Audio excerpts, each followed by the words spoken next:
Hello everyone, this is Manas Chakrabarti.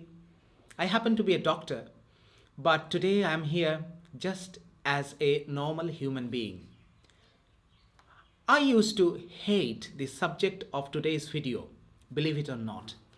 And just few years back, I wouldn't have any attention span to listen to these type of videos even for 2, 3, 4, 5 minutes, maybe. I had a very different understanding about life just few years back. During my younger years, I had scored a decent rank in joint entrance examination, went to a prestigious medical college Kolkata. Thereafter went to England in search of further studies and learned a lot of skills there, learned a few new subjects there, and of course earned the much coveted Royal College degrees and accolades in very many areas. Around the same time, I almost became quite proud of myself. And for a brief period of time, I realized that, well, I have learned whatever I wanted to learn. And I thought during that time that I have learned quite a lot. And I could earn a decent livelihood out of my skills and my professional fees. And just at the time I was going to put my feet up to enjoy the life, something else happened which I didn't realize initially. And I would say it's a realization of various observed phenomena, if you say. I happened to come across quite a few iconic people in the teaching field where I was learning in universities and hospitals.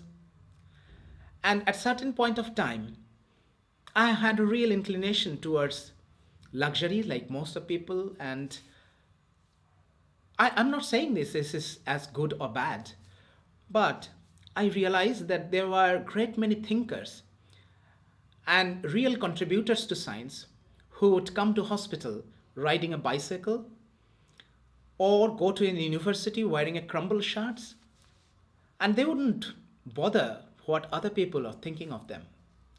They would just teach, perhaps learn themselves, and of course, gave us a very different meaning of life and health to me. After meeting with some of them at least intensely, I realized how small we are, how insignificant we are in the time scale of universe. And soon I realized that I was losing the concept of a forest in search of smaller trees.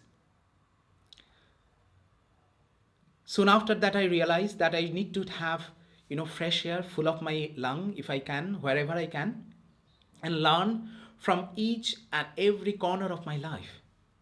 Honestly, I have got no hesitation to say that I have learned from liftmen. I have learned from person who is selling stuff in supermarket till, from my patients and their families as well. And whenever I learn something from you, I try to give it to the next person I meet the next day and try to reflect it on my own life. I'm not sure whether I'm successful or not, but I happen to meet teachers in every corner of life. Just like that, on 22nd of February 2022, when we are so excited about how the date looks like and the decoration of how many twos and how many zeros were there, I happened to meet a very iconic person. And I think it's a life changing event to meet this person. His name is Luke Grenfell-Shaw. Well, he is no ordinary, a British man, 26 years old. And he was traveling, actually not traveling, but bicycling from Bristol to Beijing, which is nearly about, I guess, it's more than 30,000 kilometers. And he, as I said, is no ordinary man because he has been a patient of terminally ill cancer. And he had stage 4 cancer. And after treatment, vigorous treatment, he is in remission. But instead of staying at home, he is out to the whole world, cycling and imparting a kind of a force, a knowledge force to us and to whoever he meet. That what are the things that we can learn from life. And today we are going to have a conversation with Luke, and hopefully we'll learn few things about health and life as a whole. Without further ado, let's dive in. Hello Luke. Hey, this is Manas namaste. here. How are you? Good. I'm Good. good. You're saying namaste to me. You are from Bristol, right? That's right. So that's a very interesting place for us Bengalis, though we shouldn't classify us Bengalis and English and whatever. Yeah. But Why is it so interesting for you? Well, the story is it's a bit longish, but I will just cut it short. We had a visionary in India, particularly in Bengal, called Raja Ram Mohan Rai, and he actually was the visionary behind stopping sati type of ritual, which used to happen in certain parts of India. And that's the sort of burning of the wife when the husband died. Is that right? Yeah. Okay. It's like that. He actually started this movement along with various other like-minded people, and eventually stopped the sati, and it branded sati as illegal finally. Okay. Wow. Okay. That's good. Good man. Absolutely amazing. Yeah. And must have been difficult. Very difficult to make social change. Absolutely. And he had to have so much obstacles. We all have to have obstacles, don't we? We are not equating ourselves with Raja Ram Mohan Rai, but in our daily life, we all have got obstacles, and whatever little or bigger we think. And you also have some, I guess, but we'll listen to that. I'm looking forward to that. Great. But Ram Mohan Rai is someone who, towards the end of his life, he went to UK and England, and he died there. So his cemetery is in Bristol. Right. And okay. Yes. I need to go back and visit it. You must once. I will. Yeah. It's something it gives, of course, this visionary is no longer, this man is no longer. But just imagine, he has died so many years back and still we are talking. And he's left a legacy. And he left some encouragement in us Yeah. to do so. And I think that is the biggest thing. We all die one day, isn't it? And nothing is more fragile than life, but like what you are resonating, as you have heard during the introduction, that how you are resonating this whole thought. So again, anyway, time is short. I'm not going to take much of your time, but you look good, really, Luke, today. Thank you. Try my best. What you have been doing this morning? I've been writing. I'm currently writing up a book proposal because I'm doing this big journey. And one of my big motivations is to try and share my story, my life experiences, and hopefully share a little bit of hope. And we're making a film of this adventure, and I want to write a book, and I'm writing a book proposal right now. So that was this morning's activity. Oh, wonderful. So, we'll be looking forward to reading that book as well when it comes. It'll be here in India. It'll be here? Oh, excellent. Excellent. Okay. Even if it is not here, we'll search it, because we have to find out the right resource for our life, wherever it is. And that's how we came together. And thank you, Arvind, for bringing us together and this thing. Again, we are not taking much of your time. I'm a little bit nervous meeting you. So I have written a few questions to ask you. Why are you nervous? I'm just a 20-something-year-old guy in a pair of shorts and a t-shirt. Of course, but you're a doctor. You're a gynae oncologist doctor. You have life and death in your hands. Of course, of course, you are very true. But the matter of fact that you are an energy ball. Of course, you do whatever in your life, you find energy, and you know that I'm going to do that very well. And with God's grace or superpower, I think whatever I do is good. But you is an energy ball. So you have achieved in this 20 plus years something which many people wouldn't even have achieved in 400 years. And of course, me being odd in mid-40s, I find a little bit anxious to meet someone who has done a 500 years worth of human behavior and life-changing habits. Well, it's probably with the support of 500 people as well along the way. Actually, a lot more than 500 people. So Very well said. the bit that you see, the one person, that is just the tip of the iceberg. Absolutely, that is very true. And I just wanted to ask Luke. It's just so that whoever is listening to this, and more importantly, it is for me, myself, for my family, for my friends, and whoever you are listening, that how can someone choose life over suffering? How can someone choose life over suffering? I think... If I may cut into it, Sure. because it's a normal human phenomenon, that if I'm unwell, I will feel unwell, I have got headache, I have got bellyache, I have got this thing and that thing and all those kind of things. But wouldn't it be nicer that if we forget about those things? Of course, suffering is there, but we have to do something for life, for other people. And that's why I'm not talking about suffering like taking a paracetamol for pain or taking morphine for pain. It's about whatever difficulties you went through. You had a normal choice that you could have stayed at home lamenting that I am unwell, why this has happened to me and all this kind of thing. Yeah. Instead of that, you are running all over the world, traveled more than 22,000 kilometers today, cycling. What motivates you to do something insane? Well, I would actually sort of equate it and put it quite simply in terms of, let's just say self-interest, right? Like, do I want to be happy in my life or do I want to be miserable?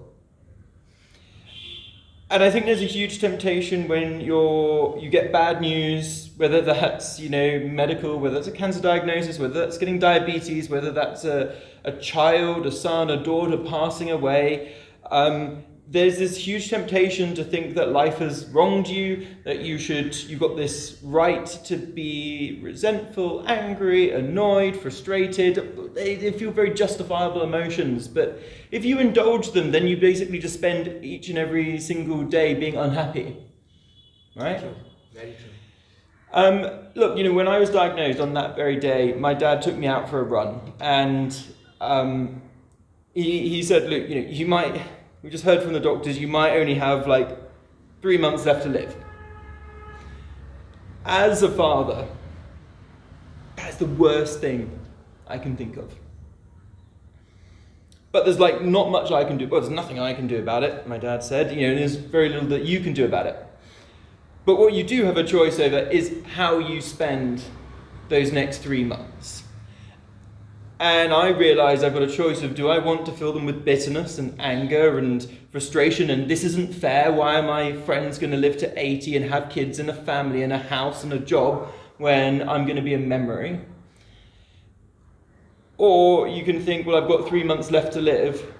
That time becomes incredibly precious, incredibly valuable. Don't I want to try and fill it through with as much as possible, things that I love and value, spending time with my friends, my family, doing things that I enjoy? And then the second part is, what can I do to help myself in that situation to somehow get through this cancer, to somehow get through the treatment? What can I do to help myself? And I think that's a very important part of it. On one side, you need to accept what has happened. And on the other side, you need to recognize there are things that you can do, either to help yourself or just to make the best of the situation that you're in. Absolutely. And thank you so much, Luke, for sharing this very valuable, basically in administrative language action points. And I hope that even in my life, I will be able to, imbibe that. Difficult, but absolutely. It is difficult. It is difficult. It sounds super straightforward. Oh, just be positive. No, there's so many days when I did just cry. I was angry, I was upset. But it is a mindset shift, and it'll take time, and it makes a big difference if you have your family to support you. Absolutely. If you do things that make you feel good. For me, exercise is one of the most powerful things you can do to boost your mood, to boost your identity, and that's something I'm super passionate about. So. Absolutely.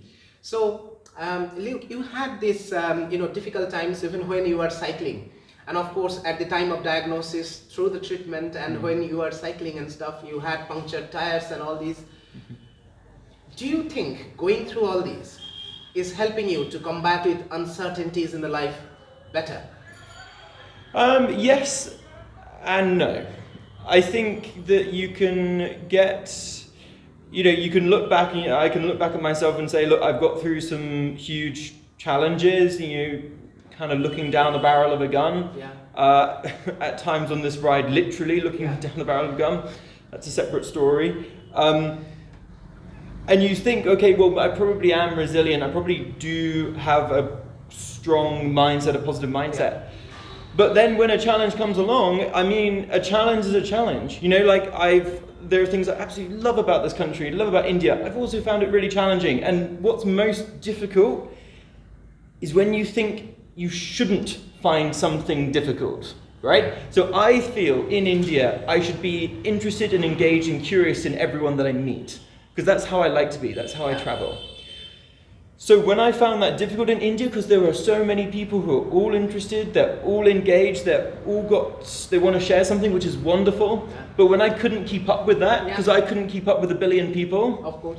then I found that really difficult. And the biggest reason is because I thought there shouldn't be a challenge here. I should like this. And so a big part of dealing with challenges is recognizing that there's a challenge in the first place. And in some ways it never gets easier because it wouldn't be a challenge. But the nature of the challenges changes, and perhaps they get bigger. And you're able to deal with bigger challenges. It's about dealing with the challenges and first of all perceiving it. That's very important. Very well said, Luke. One more question. I just heard when I was chatting with you a few minutes before that when the whole world was reeling under pandemic, that everyone is shuddering in anxiety and tension. Will I be able to live tomorrow? Or will I have whatever diseases around going to be tomorrow? In 2020, everyone was shutting their doors, and you in 2020 took out your cycle to travel all around the world. How do you think you could achieve that? I mean, I started this ride before the pandemic kicked off on the 1st of January 2020. Of course. And I had to stop for a few months when the pandemic first hit, but I was determined to keep going. And I think we've all got this choice of, there are risks, there are uncertainties in life, and I think my perspective has now changed, and that I really want to make the most of it, and I'm not in a position to hang around. So I restarted the ride, and I was like, I don't know if I'll be able to cross a single border. And in this ride, it's basically been one impossible thing after another, and I think we always see the impossible things and reasons not to do it, but I've had to go through Moldova, Georgia, Azerbaijan, Kazakhstan, Uzbekistan, Tajikistan, Pakistan, India, all were officially closed because of the pandemic.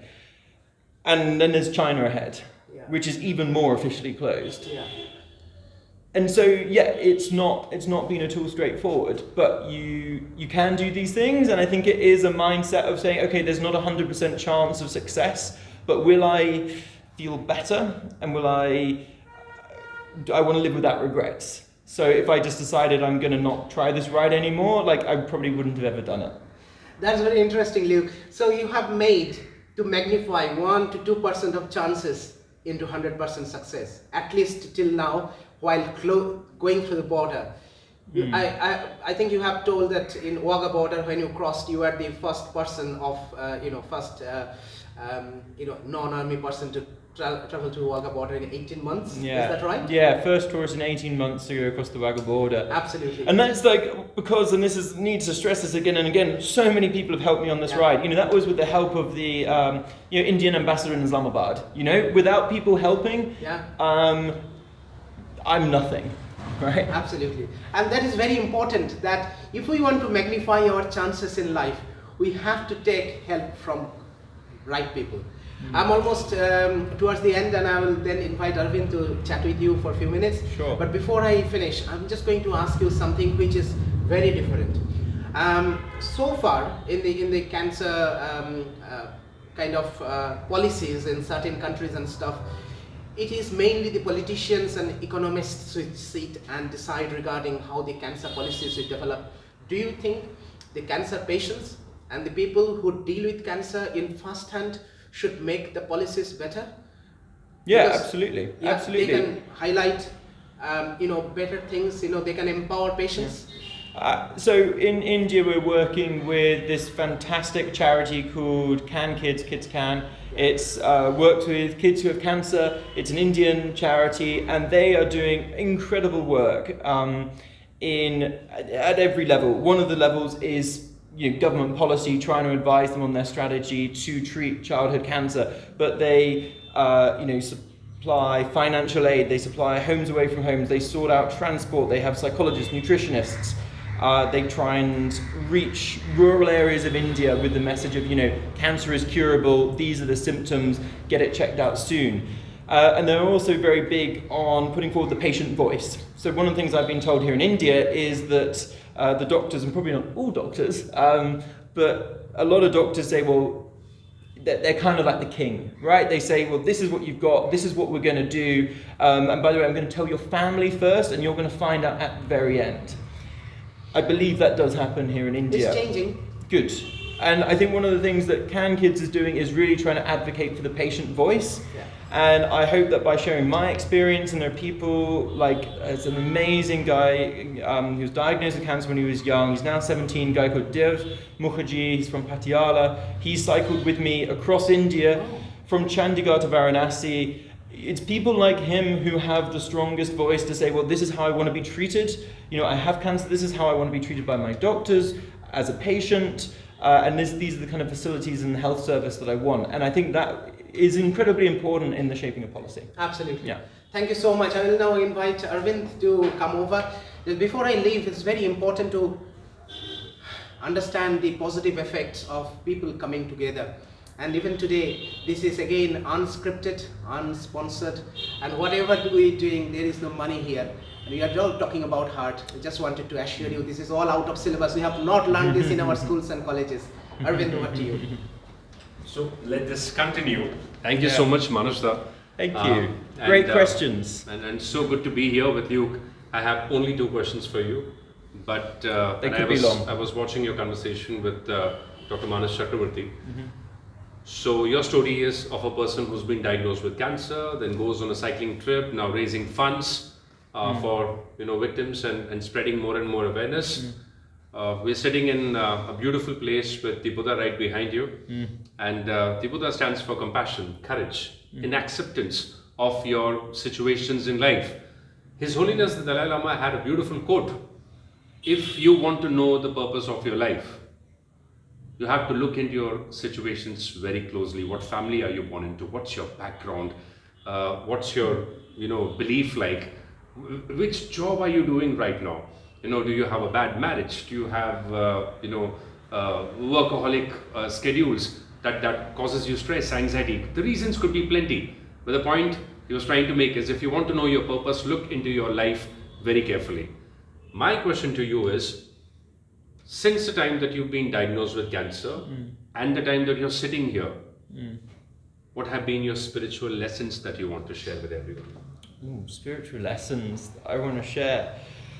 I mean, I think for me it comes down to the power of humans. I really believe in the power of humans to do good in this world, that we do have agency, and that terrible things happen in this world because of humans. But also the best things that happen in this world are also because of humans, and I think we have this immense opportunity to positively impact people around us. And for me, when it comes to the question of meaning and significance in life, I feel very lucky that right now I'm able to do something that I can see as a tangibly positive impact on people. And for me, that is this incredible gift. And in some ways it's a gift, right? I didn't earn this, cancer happened to me. And you could say that, yes, I decided to do the cycle ride and that helps. But I now have a story that when I share it, it gives a lot of people, or at least some people, hope. And that is it's an amazing, amazing gift and privilege to have. So I think whatever it is that we have inside us, that we can improve the lives of others, I struggle to see a bigger meaning than that. To all of Manus's patients and anyone watching this feed right now, this is a wonderful line I just heard. Cancer is a gift. We always look at cancer as a negative, energy. that's draining us. এটা প্রথমবার আমরা শুনলাম, from someone who says cancer is actually a gift. It's something that we've been trying to tell you week after week. Accept things the way they are and just move forward. Here's an interesting question for you to follow up on. Do you think God exists? Do you believe in God? And if so, how do you connect to Him? Okay, no, very straightforward. I don't believe in God. Sorry to just cut it in. All right. This is for anyone going through periods of pain. It's easy when we have no pain to share all that knowledge. He rightfully said it at the start. But when you're entering into surgery, when you're going into chemo, it's not the patient alone, but also the family that goes into the surgery room with them, both mentally and physically. So where does God come in? And how does He connect to you during that period of pain? Well, you asked a very direct question. I'll give you a very direct answer. I do not believe in God. I don't see a place for Him in this world. If you look at the things that happen, it makes absolutely no sense that there's so much that is wrong, so much that is unexplained. People who die, good people getting killed in car accidents, people getting diagnosed with cancer, landslides happening and wiping out villages. No, I absolutely don't believe that there's a God. I don't think it makes any sense, personally. But I completely respect that other people find that a very important place of meaning, of comfort. It gives them a lot of strength. But in my personal opinion, that's not where I derive my strength from. I believe it comes from the people around you. And I think it's very interesting that the 5 people that you have around you, you are a reflection of them most of all. So think really hard who those 5 people you spend most time with, because you're probably going to be like them. So, I want to be around people who inspire me, who give me energy, and hopefully I can give the same back. So I believe in the power of people, of your family to support you, of your friends to support you. And I also just believe in the power of human agency. So that's where my strength comes from. That probably won't be to everyone's tastes. I'm very aware of that, but that's my answer. We all have different definitions that we like to use, but this is a very beautiful way of looking at life. When you say you don't believe in God, I would like to rephrase that line after your answer. He sees God in everyone. He sees the positive vibes in everyone. And when you do that, the world automatically becomes a better place. When you try to help out, when you try to reach out to people, when you want to listen to them, when you want to make a difference in whatever way. Luke, it's been an absolute pleasure hosting you, and we wish you all the best on your trip. Thank you. For those watching you on Winning the Pink, how do they connect to you? Is there any place where if anyone wants to make even the smallest of contributions to your fund, how do they manage to get in touch with you for that? Sure. So you can find out more. You can follow the journey on Facebook, Instagram, our website. You just need to search Bristol 2, like a number 2, Beijing, and bristoltobeijing.org, Bristol to Beijing on Instagram. If you are able to donate and support the charities, that would be awesome. But really, if you are able to join the cause, be part of the journey, then that would be amazing. And send me a message. Yeah, unscripted but unsponsored, and more importantly, I'd like to have Dr. Manas Chakrabarti to say the final few words for this absolutely lovely session. Great meeting you, mate. Thanks so much. No, please. No, I'm speechless. We have been changing places, but it's the same person who's talking. And thank you, Luke, for being with us.